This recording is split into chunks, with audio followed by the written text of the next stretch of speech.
நிஜங்கள் 5ல நம்ம இன்னைக்கு நிலத்தில் வாழும் பெரிய உயிரினமான யானை பத்தி பார்க்க போறோம்.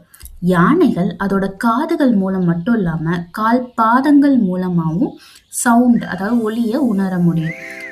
தூரத்துல இருக்க விலங்குகளையோ மனிதரையோ ஈஸியா ஐடென்டிஃபை பண்ணிடும். யானைகள் ரொம்ப புத்திசாலி. இப்போ ஒரு யானை கொண்டு போய் ஒரு மிரர் முன்னாடி நிற்க வச்சிங்கன்னா அந்த கண்ணாடியை பார்த்து அது தன்னோட உருவமா மற்றொரு யானையோட உருவமான்னு ஈஸியாக கண்டுபிடிச்சிரும்.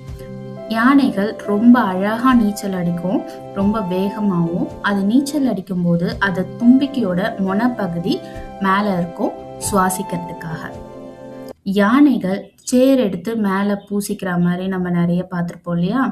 யானையோட தோல் ரொம்ப தடியா இருக்க மாதிரி தெரிஞ்சாலும் அது ரொம்ப மென்மையானது. இந்த சேரை சன்ஸ்கிரீன் மாதிரி அது யூஸ் பண்ணிக்குது. யானைகளால குதிக்க முடியாது. இப்போ நம்ம குதிக்கிற மாதிரி 2 காலையும் லிஃப்ட் பண்ண முடியாது.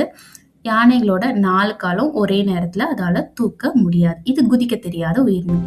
இது மாதிரி ஒவ்வொரு விலங்கை பத்தியும் தெரிஞ்சுக்க மறக்காம நம்ம சேனலை லைக் பண்ணுங்க, சப்ஸ்கிரைப் பண்ணுங்க, உங்க ஃப்ரெண்ட்ஸுக்கு ஷேர் பண்ணுங்க. நன்றி.